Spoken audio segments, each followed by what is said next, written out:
সাকিব ভাই, ভাই যাতে না খেলেন ভাই, ভাই আপনি না খেলে ভাই ছয় দেখবার পারি না ভাই, ভাই খেলেন ভাই, ভাই এখন ভাই প্র্যাকটিস করবো সবাই দেন। সাকিবের অর্জন সব ধূলিসাৎ করতে চাইছে একটা দর্শক মহল। তারা সাকিবের বিপক্ষে গিয়ে তাকে অবসরে পাঠানোর পরিকল্পনা করছে।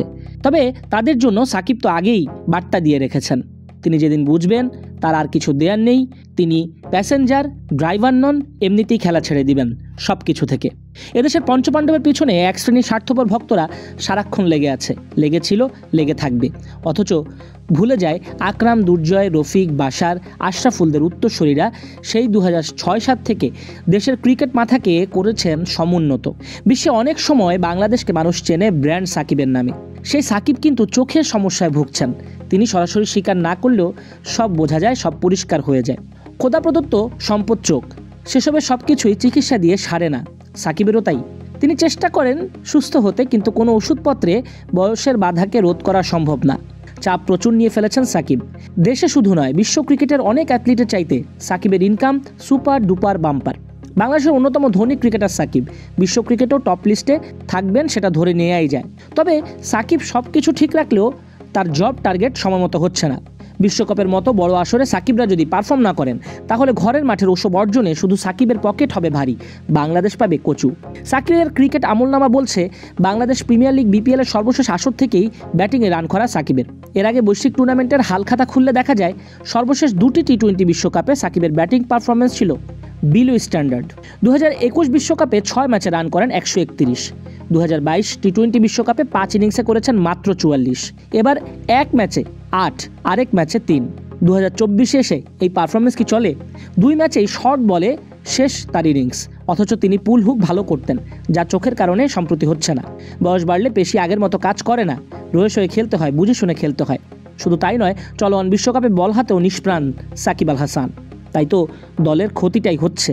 চলমান টি-20 বিশ্বকাপ ক্রিকেটে এখন পর্যন্ত 2 ম্যাচে মাত্র 4 ওভার বোলিং করেছেন সাকিব। উইকেটের দেখা পাননি, ব্যাট হাতে 2 ম্যাচে করেছেন মাত্র 11 রান।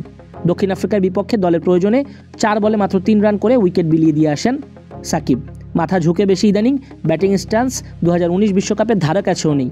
চোখ আর হাতের কোঅর্ডিনেশন শর্টকাট পন্থায় কোনো রকমে কাজ চালাচ্ছেন। শর্টকাট পন্থায় কাজ চালিয়ে নিচ্ছেন বিশ্বসেরা সাকিব। শেষ 19 ইনিংসে তার ব্যাটে 50 নেই, সর্বোচ্চ রান 38, সেটাও গত বছর জুলাই। বিশ্বের সেরা অলরাউন্ডারের তকমা তাহলে তাকেই আঘাত করবে, উল্টো স্বাভাবিক। তবে পরিসংখ্যানের বরপুত্র যে সাকিব, বাংলাদেশের 3 ফরম্যাট মিলিয়ে সাকিবের ধারে কাছে কেউ নেই রানে উইকেটে। এখন পর্যন্ত 3 ফরম্যাট মিলিয়ে 438 ম্যাচে 700 উইকেট, 14,500-এর মতো রান। এমন রেকর্ড দুনিয়ার ক্রিকেটে আর কারো নেই। আরেকটা হিসাব যদি বলি, বাংলাদেশ ক্রিকেটে সর্বোচ্চ 44 বার ম্যান অফ দ্য ম্যাচ হয়েছেন সাকিব আল হাসান। তারপরের তালিকায় তামিম রয়েছেন, যিনি ম্যাচ সেরা হয়েছেন 22 বার। শুধু তাই নয়, টি-20 বিশ্বকাপে বাংলাদেশের পক্ষে সর্বোচ্চ রান করেছেন এই সাকিব। নবম বিশ্বকাপ খেলছেন, এই পর্যন্ত রান করেছেন 753, 38 ম্যাচে, 22 গড়ে, 120 স্ট্রাইক রেটে। তার চেয়ে কম রান করেছেন ABD Villiers, Sangakkara, Kane Williamson, McCullum, গাপটিলরা। শুধু কি তাই, আরও আছে।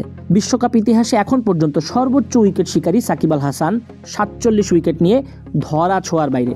তার এই রেকর্ড ভাঙাটা আপাতত যাচ্ছে না।